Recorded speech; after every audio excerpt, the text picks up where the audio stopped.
Here's a really quick demo of the School Analytics Core and Attendance module.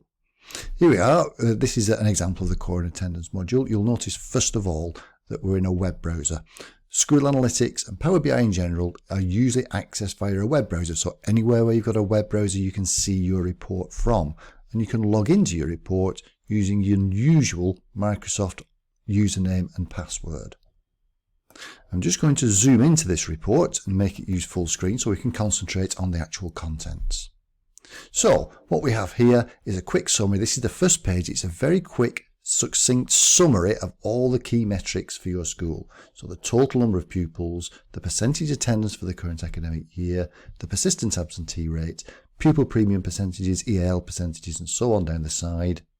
And also a summary of how many pupils you've got in each year group here, and the attendance year to date for each of your year groups in this middle graph here, plus a map to show you where your pupils are located, and a little breakdown of the number of pupil premium pupils you've got throughout the school, and also the ethnicity breakdown of those pupils, as well as little pie charts just putting the FSM and EAL percentages into proportion.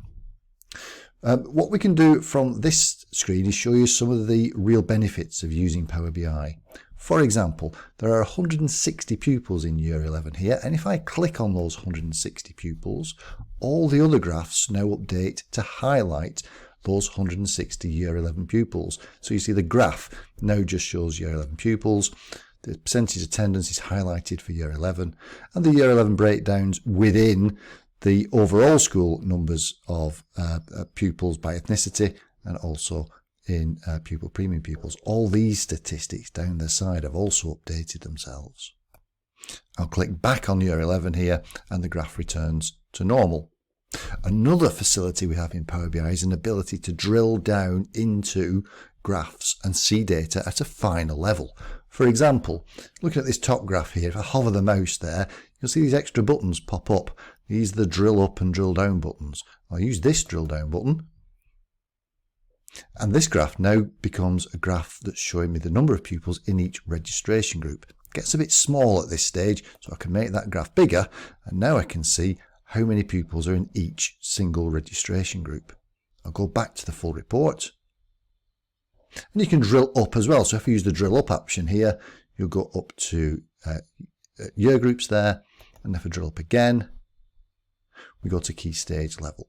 So we can always view data on different levels. Same applies to the percentage attendance year to date graph here. You'll find I can drill up and see the percentage attendance by key stage, drill back down to the original one and down again. And there's the percentage attendance for each individual registration group, which I can make a little bit bigger so I can identify perhaps underperforming registration groups. I'll go back to the main report here and I'll drill up to the normal view, which is by year group. Power BI also allows us to have multiple pages in our reports. So in School Analytics, we set up lots of pages. There's over 25 pages that you can choose from here. This was the summary page, the top one here, and there's a whole raft of other pages that we can also choose. I'll not go through them all here, but I'll pick out some of the most popular ones. For example, attendance bands here, which lists individual pupil names, gives us the year-to-date attendance, and also puts them into a band. So your severe absentees, the less than 50% are in band E. Your persistent absentees, between 50 and 90% are in band D. Band C is 90 to 95%, and so on and so forth. And the pupils with perfect attendance are in this first column here. Now, this shows us another thing we can do with Power BI, because on every Power BI page we have the filter pane. That's this one down the side. So if, for example, I wanted to see this information, but I just wanted to know what it looked like for the girls in school, I've got a filter down here called gender, and I can click on F, and now this graph will redisplay. These are just the names of the girls in the school. One of the other main features of the way we've designed School Analytics is to make pupil names as visible and as easy to access as possible. We do this by the use of a drill through page. I'll show you what I mean. We know we have 31 white Irish pupils in school. How do I find out their names? As I hover the mouse over those 31 pupils, you'll see a drill through option appears there, which gives me the option of going to a list of the pupils or the details of their attendance. If I go to the pupil list, it comes up with a list of all the pupils who make up those 31 pupils in that particular list. There's all our white Irish pupils, for example, in the school. Here's another graph that really emphasises what we can do with Power BI. Here's an attendance timeline. It's basically in this format showing me the percentage attendance for every single month. So it's not year-to-date attendance, this is month-by-month attendance for the whole school.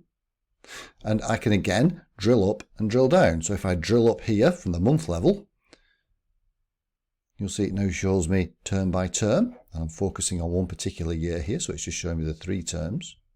Or I can drill back down once to the original month level, but drill down again to a weekly level, and even again, and I can see the percentage attendance every single day. It's a wider graph this, so I've got a scroll bar along the bottom. So this flexibility that we have with Power BI to really analyse percentage attendance is something we really try and make the most of throughout School Analytics. Here's another popular page in the report. This one allows us to look at the percentage attendances for specific groups of pupils within the school and choose which group we want to look at. So at the moment I've selected the percentage attendance for EAL pupils, pupil premium pupils and SEN pupils, and you'll see there are 3 lines on the graph that allows me to look at the percentage attendance of those 3 groups relative to each other, and we can change that. So for example, if you're not interested in SEN pupils, we can deselect that and maybe replace that with looked after children, and if we have any, it will show us the percentage attendance for the looked after children. You can see the red line that got added at that point. Here's a relatively new screen that we've introduced to School Analytics Core and Attendance for 2024-25. Unauthorised sessions in the previous rolling 10 weeks. This is required by some new legislation.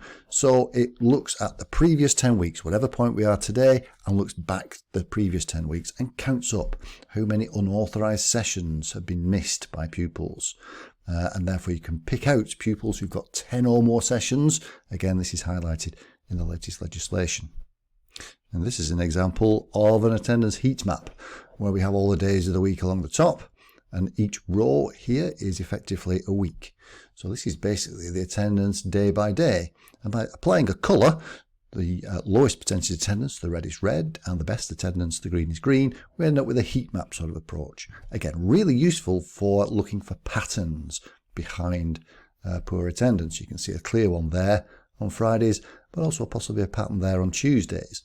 The graph here summarises those percentages up for every Monday, Tuesday, Wednesday, Thursday and Friday, and you can see it's confirmed. Friday is our poorest attending day by 2 percentage points from our best, which is the Wednesday there.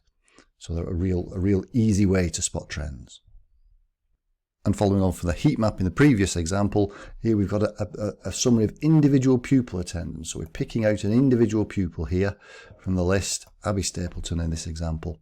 And we're recreating the marks in the register. So again, you can spot patterns from there, but also we've got their individual percentage attendance. So we can see here that Abby likes Mondays but doesn't like Tuesdays. We also get a summary of why that pupil's been absent throughout the year. We can also compare the attendance this month compared with last month. This particular grid here puts it in a table format where we've got each individual year group, and for each individual year group we work out what the percentage attendance was for this particular month, and was that higher or lower than the previous month.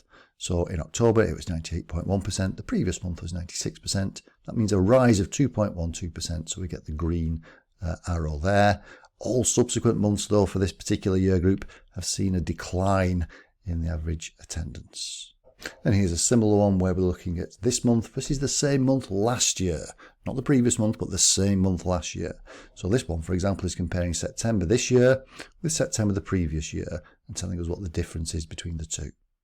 And we've got the same information here presented as a bar chart. Well, that's a really speedy trip through what Power BI and School Analytics can provide for your school. The important thing to also bear in mind here is that this data is being updated or can be updated constantly throughout the day. It's not live data, but you can schedule up to 8 updates to happen throughout the course of the day. So it's almost live data. Installation is relatively quick, straightforward, and this uses Wand to pull its data, which of course is very commonly used by schools in the UK. You're probably as a school already using Wand to access data, and School Analytics just builds on that existing platform.